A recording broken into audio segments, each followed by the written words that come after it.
Yo, gimana tadi? Anda sudah nonton apa belum video yang saya update tadi tentang pesan-pesan buta yang selalu berkeliaran ketika Anda telat bayar atau tidak mampu bayar di pinjaman online? Ya begitulah kurang lebih ya kan, namanya pinjol. Ya mereka pasti mengucapkan ya seenak mereka aja gimana caranya dia menguasai diri Anda supaya Anda ketakutan, supaya Anda kecemasan, dan begitu Anda ketakutan, ya mereka dengan mudah untuk melakukan penekanan habis-habisan terhadap diri Anda gitu loh ya. Oke, kali ini yang mau kita bahas adalah tentang kedatangan debt collector ke rumah. Ini dari pinjol ada pundi gitu loh dia. Di sini ada si debeturnya juga mengalami ketakutan sama layaknya seperti tekanan yang dilakukan oleh Shopee, yang mana dia terjebak juga di Shopee di sini ya. Di sini lumayan banyak ini sebenarnya. Tempo lalu pun kita juga sudah membahas hal yang sama ya, tapi ya apa boleh buat ya kan, karena dia ini seakan-akan masih mendramatiskan hal-hal yang terjadi. Bahkan selain debt collector ada pundi datang ke rumah, debt collector ada pundi juga akan melakukan pemblacklistan atau daftar hitam terhadap nasabah yang macet bayar. Oke. Mungkin bisa dilihat dulu di sini, kita bacakan yang tentang khusus spesifik ada pundi aja ya. Mana tahu teman-teman semuanya juga mengalami telat bayar atau tidak mampu bayar di aplikasi ini. Oke. Data Anda masuk blacklist ada pundi. Sebelum dipersulit pengajuan pinjaman dimanapun, silahkan bayarkan sekarang tunggakan Anda. Terima kasih. Oke. Jadi nggak usah baper ya. Memang salah satu risiko ketika kita tidak mampu bayar pinjol itu ya, nama kita masuk ke dalam blacklist, nama kita masuk ke dalam fintech data center, nama kita masuk ke dalam fintech data pusat data fintech lending gitu. Jadi nggak usah terlalu khawatir yang berlebihan buat teman-teman semuanya. Ambil sisi positifnya aja. Sisi positifnya adalah dengan nama Anda masuk ke dalam data itu, dengan nama Anda masuk ke dalam daftar hitam atau pemblacklistan, dengan hal itu Anda dapat kedepannya terbebas dari dunia riba. Kedepannya Anda tidak perlu lagi bergantung dengan yang namanya hutang-hutang, dan kedepannya ada saatnya Anda memacu diri Anda untuk lebih giat lagi, lebih semangat lagi. Bagaimana caranya supaya Anda bisa untuk tidak bergantung sama sekali sama hutang-hutang ya. Habis itu lagi, bayarkan ada pundi sebelum akun di blacklist. Proses dan tindak tegas terkait kelalaian Anda kami tunggu 30 menit ke depan. Sudah dibayarkan. Ini debt collector aja ini. Nggak usah terlalu baper juga ya buat teman-teman semuanya. Habis itu peringatan, jika sengaja mempersulit pembayaran ada pundi, data Anda akan masuk laporan ke Pusdapil OJK. Perbaikan data Anda sekarang. Perbaiki data Anda sekarang. Oke.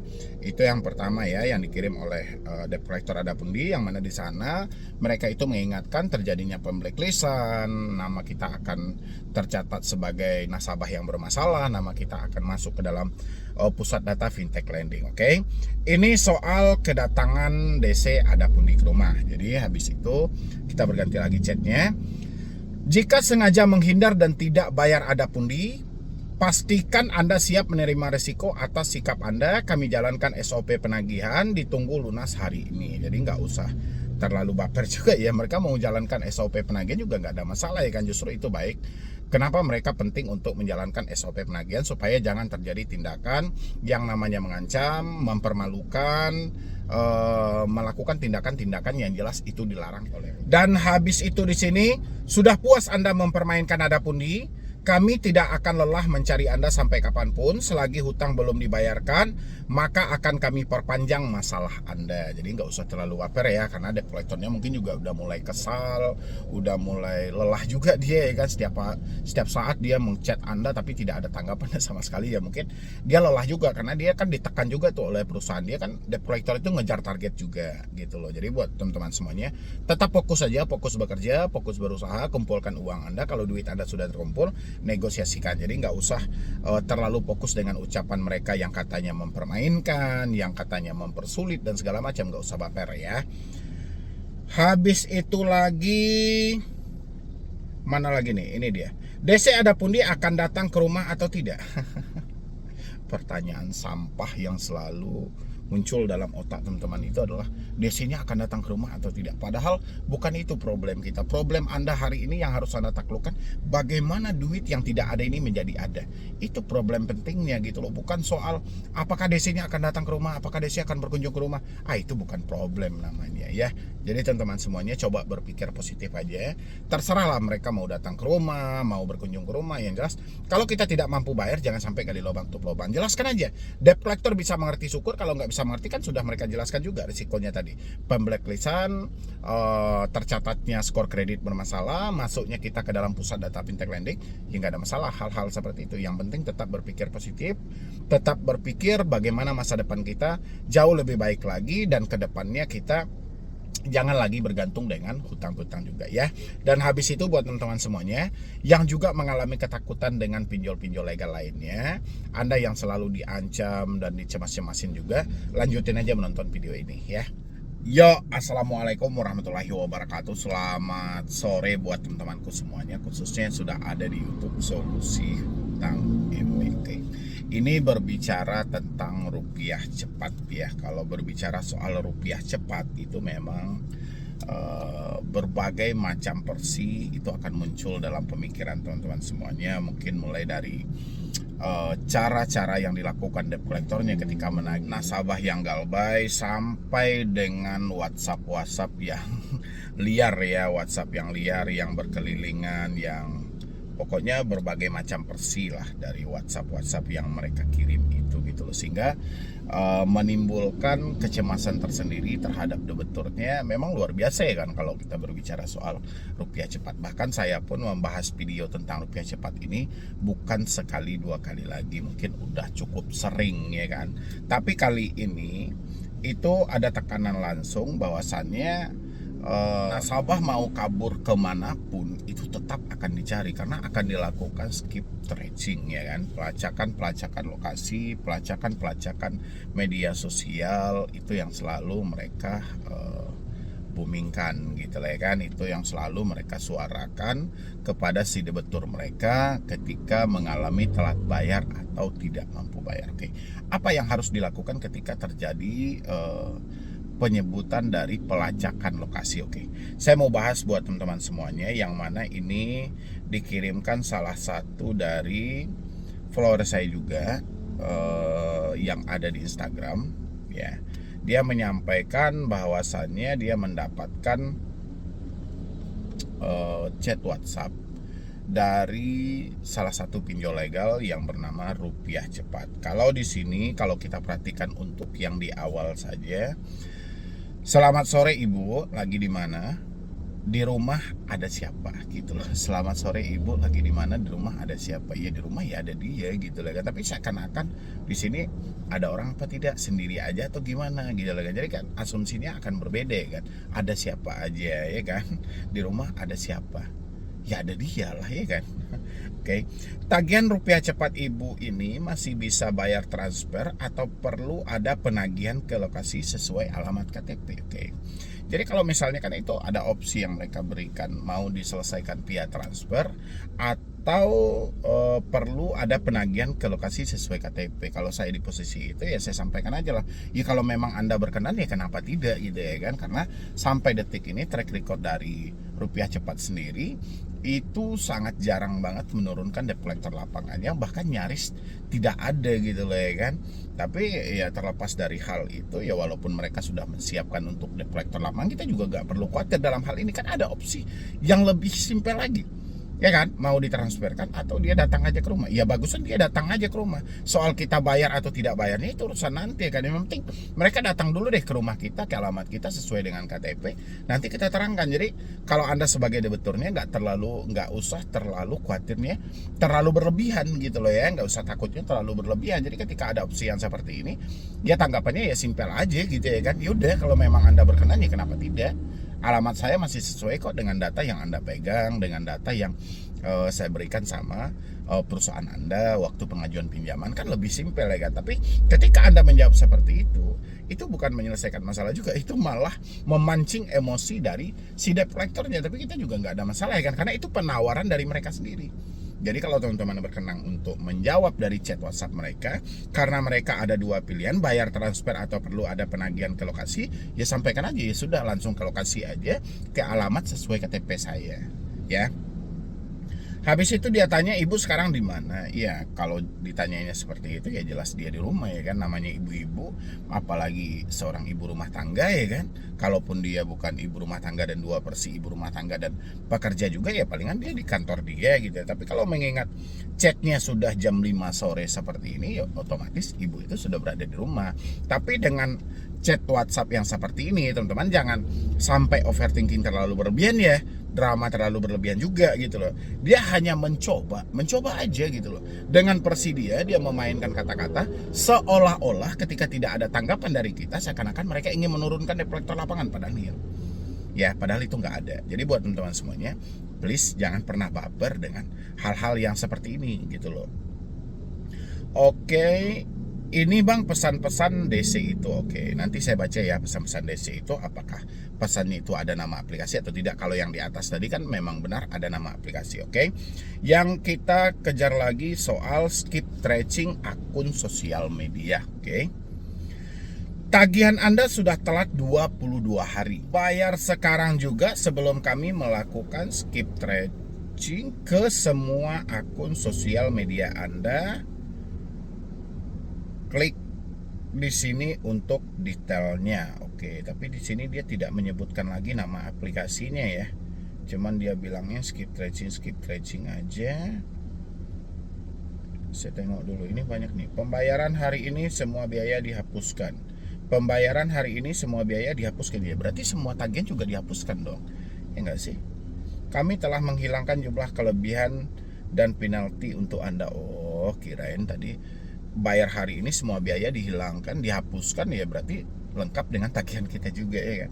Promo pembayaran sebelum jatuh tempo. Oke, pembayaran hari ini semua biaya dihapuskan. Surat peringatan kedua, tagihan Anda telat 13 hari masih belum melakukan pembayaran. Surat peringatan kedua sudah kami proses. Klik di sini untuk detailnya. Jangan pernah ada yang mengklik link apapun yang diberikan ya, baik itu melalui pesan biasa, melalui WhatsApp ketika mereka suruh klik detailnya di sini, klik jangan ya, karena itu akan merubah sistem awal lagi.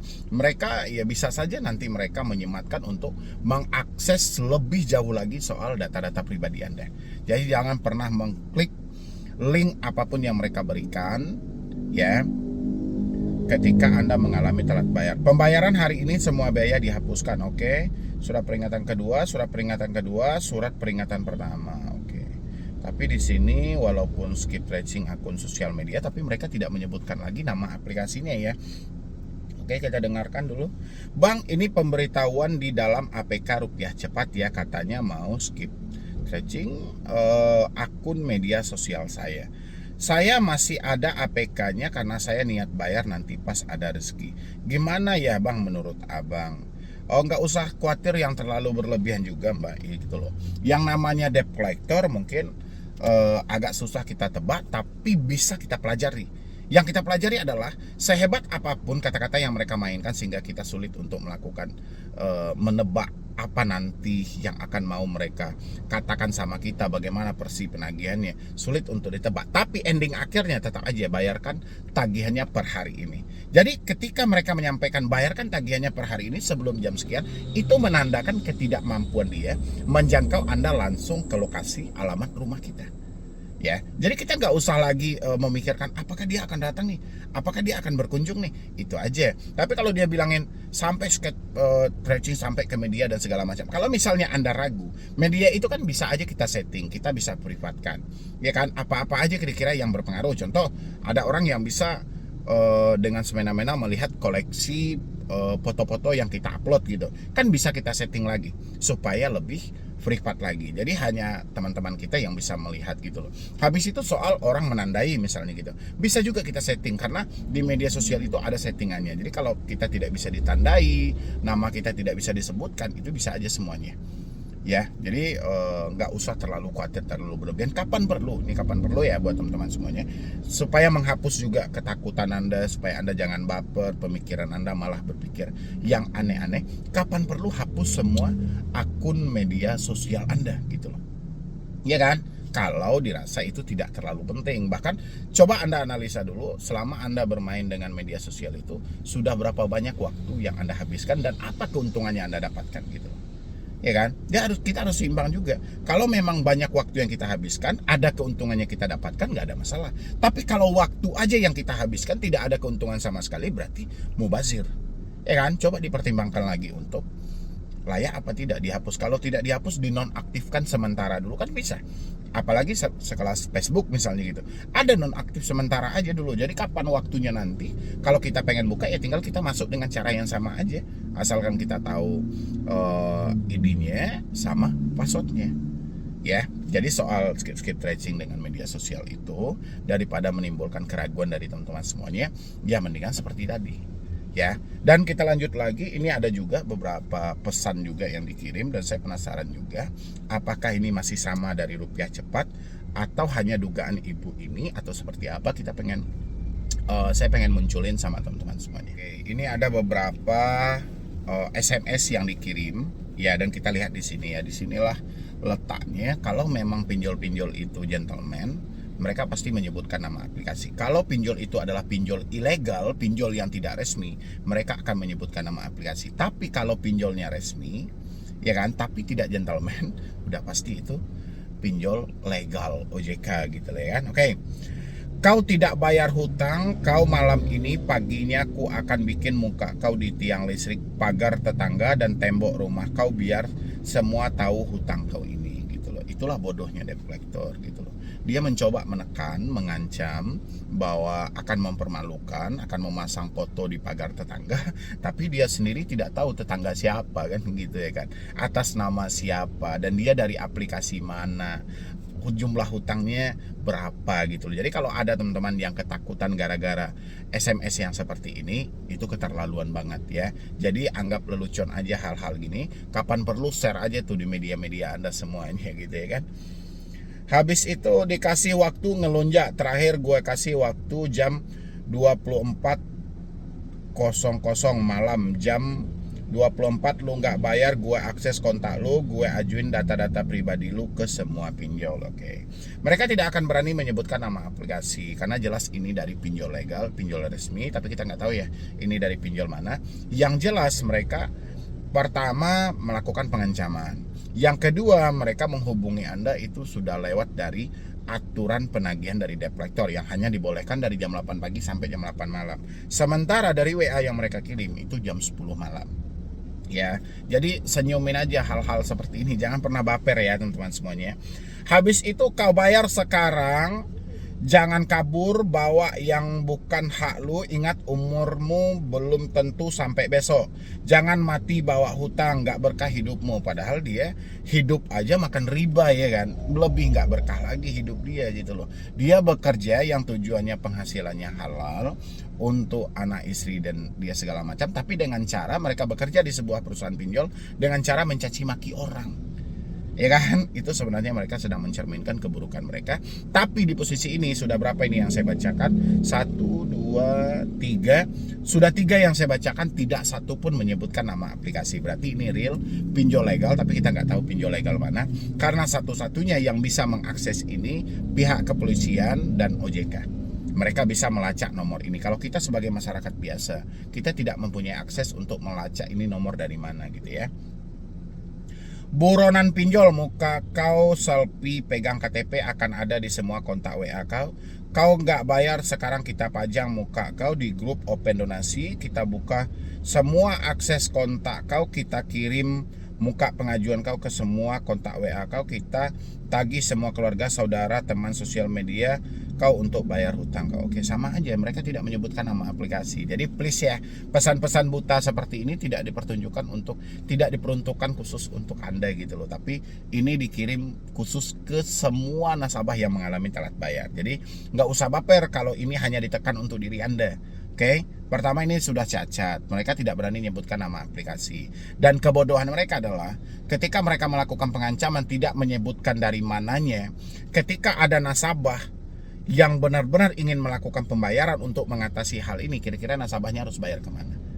Iya kalau nasabahnya hanya meminjam di satu pinjol. Kalau ada 3 pinjol, meraba akhirnya. Disitulah kebodohan debt collector gitu loh. Di satu sisi dia ingin mencaci maki, tapi di sisi lain dia ketakutan dan lebih ketakutan daripada Anda yang membacanya. Ya. Yang ini monyet, hutang kau bayar bangsat, data kau lengkap di sini. Manfaatkan data kau untuk pesan paket sebanyak-banyaknya, hutang kau sekarang sebelum privasi kau keluar dan ku sebar juga. Oke. Oh iya juga ya buat teman-teman semuanya, nanti kalau misalnya ada paket-paket orderan fiktif yang diantar oleh Kang Ojek, itu ketika Kang Ojeknya berkomunikasi dengan si pemesannya, itu tolong direkam ya, biar kita tahu juga itu dari aplikasi mana sih. Kan banyak juga tuh teman-teman yang melaporkan ya kan, mendapatkan orderan fiktif, tapi tidak satu pun teman-teman yang terbuka pemikiran dia untuk merekam ketika Kang Ojolnya itu berkomunikasi. Otomatis Kang Ojol kan tidak terima tuh dapat orderan fiktif, sementara yang mau nerima pesanan tadi tidak merasa mesan gitu ya kan. Tapi tolong direkam ya. Habis itu ini foto-foto orang tuamu bakalan kita sebar dan edit semua karena ulah masalah kau sepelekan, terancam satu keluarga. Oke, ini nggak usah baper juga ya buat teman-teman yang mendapatkan hal ini. Tidak satu pun ini mereka menyampaikan yang namanya nama aplikasinya. Jadi mereka hanya mencoba melakukan penekanan-penekanan yang mana ini mengganggu pemikiran teman-teman semuanya supaya diarahkan untuk gali lubang tutup lubang. Ya, jadi saya nggak lanjutin lagi. Ini semuanya chat-chat mereka itu tidak menyebutkan nama aplikasi satupun. Jadi kita juga bingung ya kan, ketika kita ingin melakukan pembayaran, kita nggak tahu nih harus melakukan pembayaran kemana gitu ya. Jadi soal pelacakan lokasi, skip tracing, ancaman-ancaman buta, itu anggap sampah aja. Kalau teman-teman misalnya mencurigai salah satu pinjol legal, kan Anda yang lebih tahu tuh, Anda mencurigai salah satu pinjol legal, catat nama aplikasinya, hentikan pembayaran seumur hidup. Kenapa saya itu selalu menyampaikan buat teman-teman semuanya, putus komunikasi ya gara-gara ini.